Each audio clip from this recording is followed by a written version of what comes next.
కథాస్రవంతి నిరంతర కథాప్రసార వాహిని కథల భాండాగారం కథాస్రవంతిని ఆదరిస్తున్న అభిమాన శ్రోతలకు నమస్కారం. ఈనాటి కథకు స్వాగతం. ఈరోజు మీరు వినబోయే కథ ఏడుపు రాగం తద్దినపు తాళం. రచన డాక్టర్ శ్రీమతి తాడేపల్లి రామలక్ష్మి. వినిపిస్తున్నది పప్పు భోగారావు. డాక్టర్ తాడేపల్లి రామలక్ష్మి దుబాయ్ వాస్తవ్యురాలు. వృత్తిరీత్యా ఆయుర్వేద వైద్యులు. ఆయుర్వేద వైద్యంలో స్త్రీ ప్రసూతి విభాగం స్పెషలైజేషన్గా ఎండి చేశారు. సంగీత సాహిత్యాలు వీరి ప్రవృత్తులు. పొట్టి శ్రీరాములు విశ్వవిద్యాలయం నుండి కర్ణాటక గాథ సంగీతంలో 4 సంవత్సరాల సర్టిఫికేట్ కోర్సు చేశారు. వీరు రాసిన వివిధ కవితలు, వ్యాసాలు, కథలు ఆకాశవాణిలోను, పత్రికలలోను, వెబ్ మ్యాగజైన్స్లోను, వివిధ సంస్థల వారి కథ, కవితా సంకలనాల్లోనూ ప్రచురింపబడ్డాయి.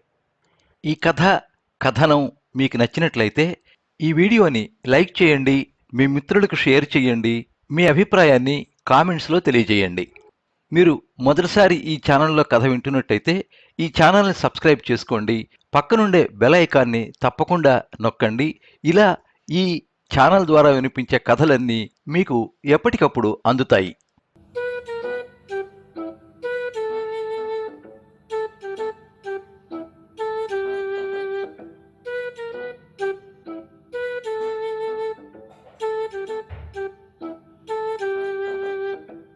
నాన్న, ఒకసారి ఫోన్ అమ్మకి ఇవ్వండి, త్వరగా. మీ అమ్మ ఫోన్కే చెయ్యమ్మా. ఇప్పటికి 3 సార్లు చేశా నాన్న, వంట మధ్యలో అనుమానం వచ్చి. త్వరగా అమ్మను పిలవండి, పదార్థం మాడిపోతుంది. అబ్బా, మీ అమ్మ ఇంట్లో లేదప్పర్నా. ఎక్కడికి వెళ్ళింది? ఏమో, నాకు చెప్పి వెళ్తుందా? అదేంటి నన్ను అడుగుతావే? మీ అమ్మకే చేసి కనుక్కో. ఇద్దరికి మధ్య ఏదో డిష్యూ అయినట్లుంది. కొంచెం ఆగితే వాళ్ళిద్దరే సర్దుకుంటారు. ఇప్పుడు నేను కదిపితే తేనెతుట్టు రేపినట్లే. వామ్మో, నా పదార్థం. ఓ గంట తర్వాత, హలో అపర్ణ, మాట్లాడవా మీ అమ్మతో? లేదు నాన్న. అప్పుడనగా ఎటో పోయింది. ఇంతవరకు అయిపోజా లేదు. ఫోన్ చేస్తే ఎత్తడం లేదు. ఈ పాటికి వచ్చేసి ఉంటుందనుకున్నా నాన్న. అసలు ఎక్కడికి వెళ్ళింది? ఫోన్ ఎత్తకపోవడం ఏమిటి? మీ ఇద్దరూ పోట్లాడుకున్నారా? మీ అమ్మతో పోట్లాడడం తప్ప నాకేం పని పాట లేదా? వంకలేనమ్మ డొంక పట్టుకుపోయిందని ఆవిడికే నా పాట నేను నచ్చగా గొడవపడి వెళ్ళిపోయింది. అదేంటి? రిటైర్ అయిన మొగుడు అన్నింట్లో తలదూర్చి తలనొప్పి తెప్పిస్తాడని అందరూ అనుకుంటుంటే నేను అట్లా అనిపించుకోకూడదు అనుకున్నా. అందుకే నా వ్యాపకాలేవో నేను పెట్టుకున్నా. అది ఇంటికి మీ అమ్మకు కావలసినవన్నీ చూసుకున్న తర్వాతే. అయినా మీ అమ్మకి అక్కడ కూడా తన పెత్తనమే సాగాలట. ఆవిడికి ఇష్టమైన పాటలే పాడాలట. మొగుడు అనుకుంటుందా లేక ములక్కాడు చెట్టును అనుకుంటుందా ఎటువంటి దాటి వంగడానికి? ఏంటి, పాటల విషయంలో పోట్లాడుకున్నారా? మీ ఇద్దరికీ భలే సృజనాత్మక ఉంది నాన్న. లోకంలో ఏ భార్య భర్త ఇంతవరకు ఈ విషయం మీద పోట్లాడుకుని ఉండరు. చాలే నీ వెటకారం. చప్పట్లు కొట్టాలంటే మీ అమ్మకు కొట్టుకో. నాకు ఇష్టమైన పాటలు వినడం, పాడడం మానే వరకు ఇంటికి రానని అరుచుకుంటూ పోయింది. అంత జరిగిందా? సరే, అమ్మతో నేను మాట్లాడుతూ ఉండండి.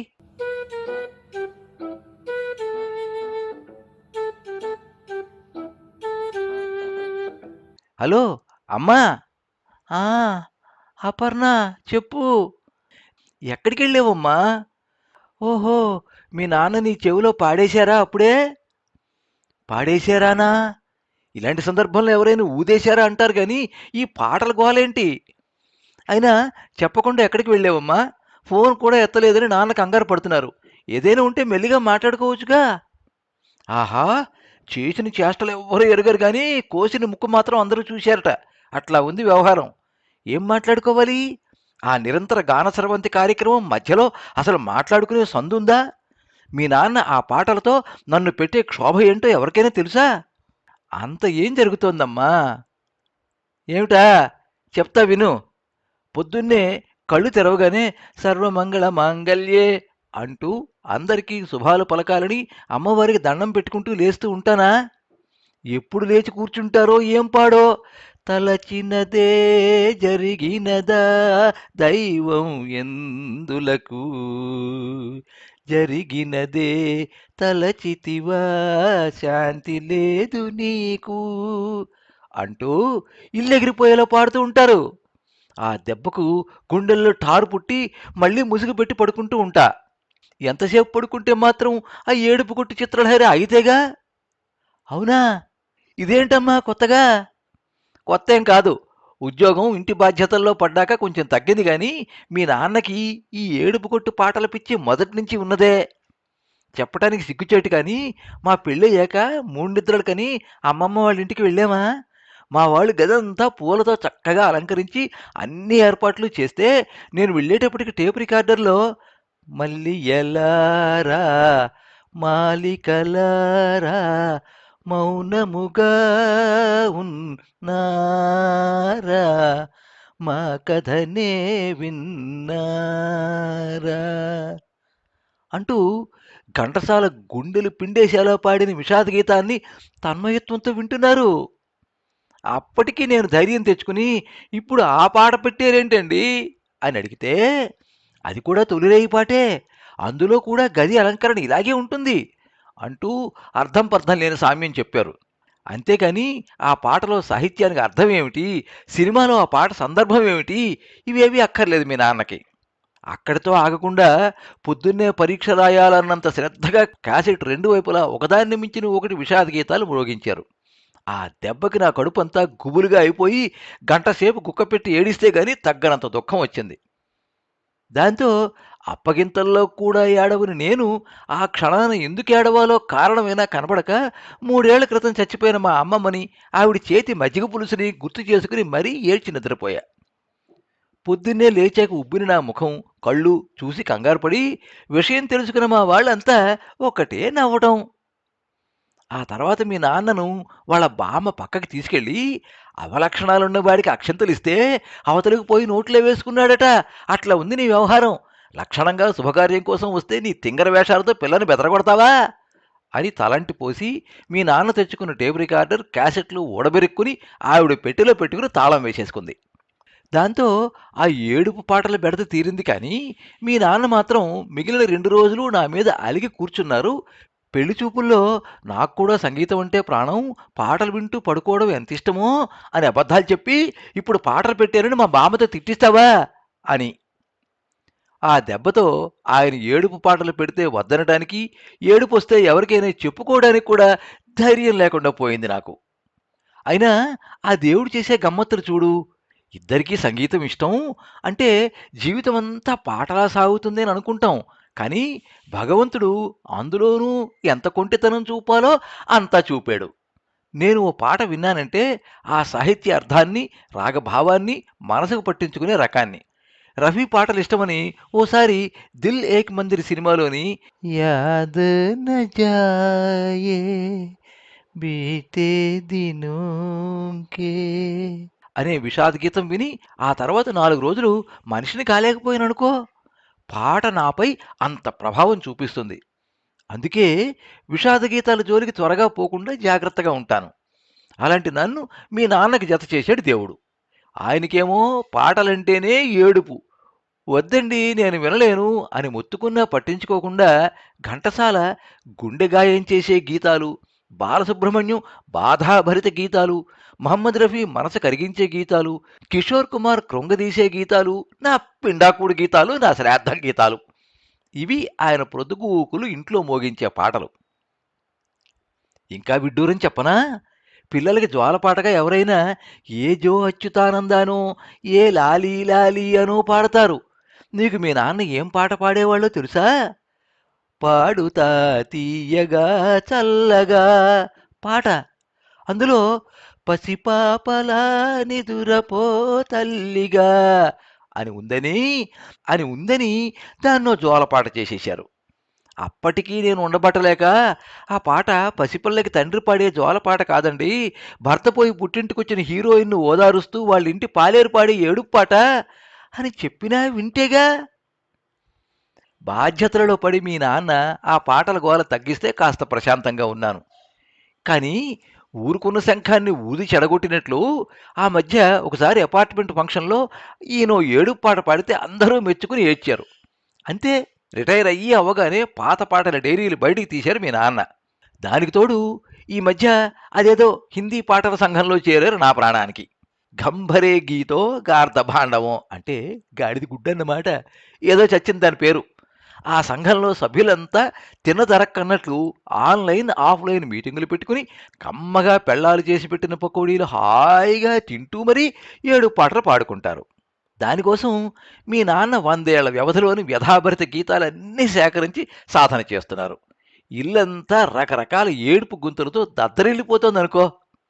అందరూ ఒక ఎత్తయితే ఆ కొత్త అబ్బాయి అర్చేతి సింగో, అరికాలి సింగో ఎవడో ఉన్నాడు. హాహా! భలే పేరు పెట్టావమ్మా! అతనిప్పుడు నంబర్ 1 సింగర్ తెలుసా? తెలుసులే. నిజానికి ఆ అబ్బాయి మంచి గాయకుడే. కానీ ఏడుపు పాటల్లో ఎంత జీవిస్తాడంటే మిగిలిన గాయకులు గొంతులో దుఃఖాన్ని మాత్రమే పలికిస్తారు గానీ, అతను మాత్రం దుఃఖాన్ని, దానివల్ల వచ్చే ఏడుపుని, తద్వారా ఉద్భవించే చీవిడిని, అందువల్ల మూసుకుపోయిన ముక్కు యొక్క దిబ్బడిని, చివరికి మిగిలే గొంతు గరగరని మొత్తం అన్నింటినీ ఒకేసారి ఒకే పాటలో ప్రదర్శిస్తాడు. అంత భావగర్భితంగా ఆ గాయకుడు పెట్టే శోకాలకి అతని పాట ఒక్క చరణం విన్నా చాలు నాకు ద్రౌపది వస్త్రాపహరణం నుంచి జలియన్ వాలాబాగ్ ఉదంతం వరకు జరిగిన ఎక్కడెక్కడి విషాద సంఘటనలన్నీ గుర్తొచ్చి కడుపు లొంగ చుట్టుకుపోతుంది. అలాంటిది రోజంతా ఆ పాటలే వినబడుతూ ఉంటే నేను డిప్రెషన్లోకి వెళ్ళిపోతున్నా అపర్ణ. అయ్యయ్యో, నీ బాధ అర్థమవుతోందమ్మా. ఎలాగూ ఇవాళ అందరం అక్కడికి వస్తున్నాంగా, మాకు చెప్తే మేమే నాన్నకు అర్థమయ్యేటట్టు చెప్పేవాళ్ళం కదమ్మా. నువ్విలా ప్రొద్దున్నే ఏమీ తినకుండా వెళ్ళిపోతే కష్టం కాదు. ఏం చేయమంటావు? ఇవాళ ప్రొద్దున్నే జరిగింది గుర్తొస్తేనే నాకు ఒళ్ళు మండిపోతోంది. ఏమయింది? పండక్కి మిమ్మల్ని అందరినీ ఇక్కడికి రమ్మన్నానా? మీరంతా వస్తే ఎంత ఆనందంగా గడపొచ్చో, పిల్లలతో ఇల్లు ఎంత కళకళలాడుతుందో అనుకుంటూ సంతోషంగా నేను వంట చేస్తూ ఉన్నాను. అంతలోనే మీ నాన్న పెద్దగా ఇంటిన బడి పాడడం మొదలుపెట్టారు. ఒకనాటి ఉద్యానవనము నేడు కనము, అది ఏ మరుభూమిగా నేడు మారేనులే, ఆనంద నౌక పయనించు వేళ శోకాల చంద్రాన ముంచేవులే. పండగ పూట పొద్దున్నే ఆయన కొంపలో పెట్టే కేకలవి వింటూ ఉంటేనే నాకు భయంతో ఒళ్ళు జలధరించిపోయిందనుకో. ఆపుకోలేక పొట్ట పట్టుకుని నవ్వడం మొదలుపెట్టింది అపర్ణ. నీకు నవ్వులాటగానే ఉంటుంది, కానీ నా స్థానంలో ఉండి ఆలోచిస్తే అర్థమవుతుంది. అదేమంటే వాళ్ళ పాటల సంఘంలో రేపు స్వభాష శోక సంగీత కార్యక్రమం అట. అందుకని ఈ రోజంతా ఈయన గారు ఆ పాట సాధన చేసి చావగొడతారట. నేను పండగ పూట నట్టింట్లో ఆ అపశకనపు కేకలు వినలేక గబగబా వంట ముగించి ప్రశాంతంగా ఉంటుందని గుడికి వచ్చేశా. మీరు వచ్చాకే ఇంటికి వస్తా, గట్టిగా అంది జానకి. ఇదిగో, మీతో మాట్లాడుతూ ఉండగానే మన కాలనీకి వచ్చేసాం. నువ్వేం దిగులు పడకు, నాన్నకు అర్థమయ్యేట్లు నేను చెప్తాను, భరోసా ఇచ్చింది అపర్ణ.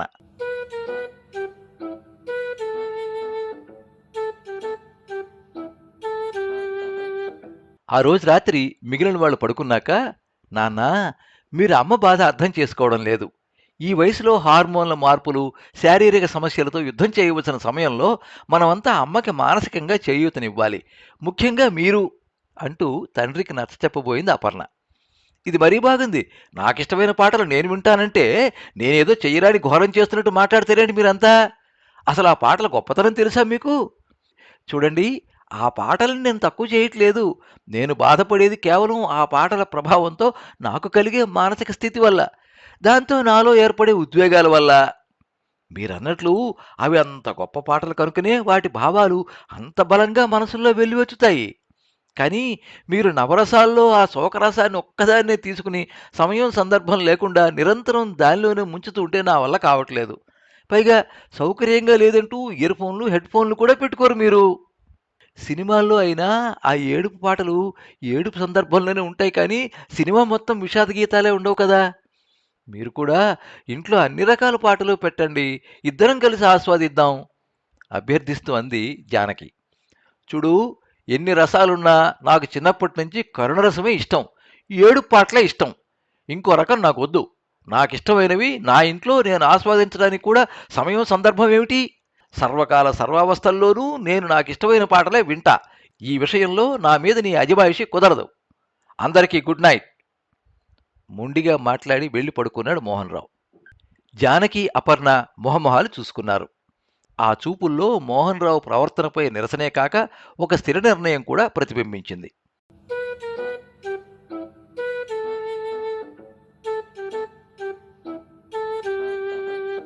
మరుసటి రోజు ఉదయం జానకి వంటింట్లో పని చేసుకుంటూ ఉంటే అసలు ముందు రోజు రాత్రి ఏ వాదన జరగనట్లు మొహం పెట్టి వంటింట్లోకి వెళ్ళాడు మోహన్ రావు.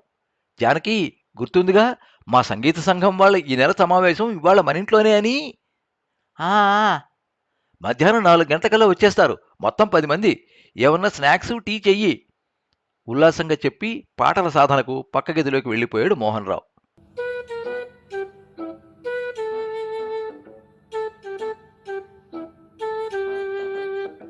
అనుకున్న సమయానికి సంఘ సభ్యులంతా మోహన్ రావు ఇంట్లో చేరారు.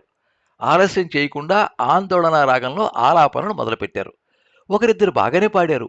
మిగిలిన వాళ్ళు పాడుతూ ఉంటే వివిధ జంతువుల ఏడుపులు గుర్తొచ్చాయి జానకి.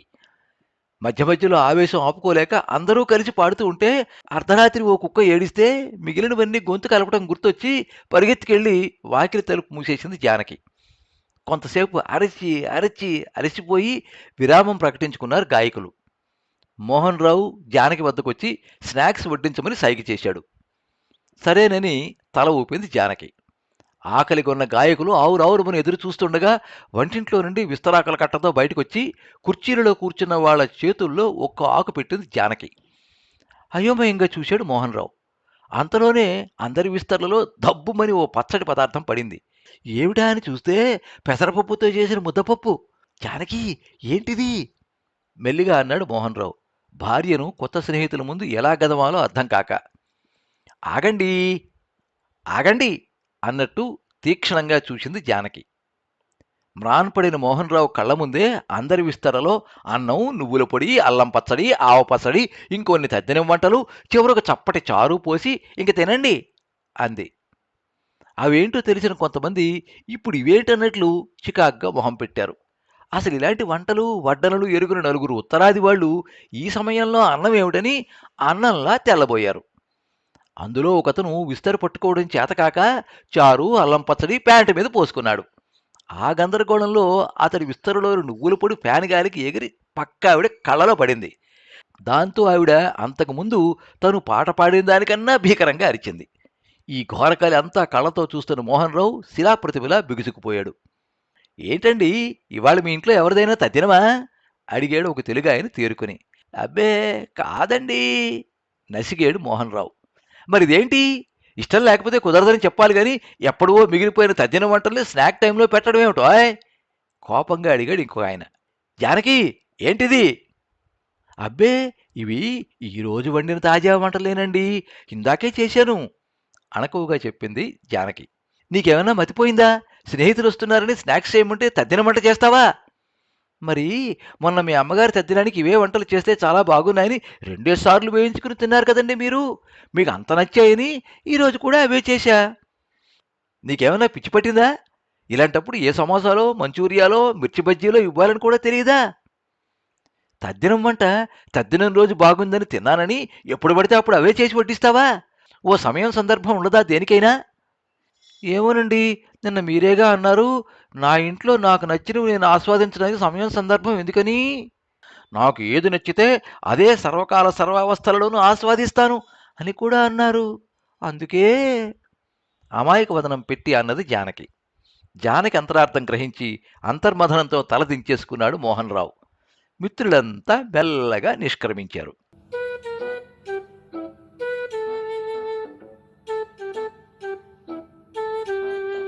కొన్ని నెలల తర్వాత ఓ ఆదివారం, జగమే మారినది మధురముగా ఈ వేళ మధ్యాహ్నం జరగబోయే గాయకుల సమావేశంలో పాడడం కోసం పాట సాధన చేస్తున్నాడు మోహన్ రావు. నవ్వింది మల్లె చెండు, నచ్చింది గర్ల్ ఫ్రెండ్ పాట వింటూ ఆ జానకితో గొంతు కలిపి తాను కిలకిలా నవ్వుకుంది పాటల కార్యక్రమం కోసం మసాలా వడలు చేస్తున్న జానకి.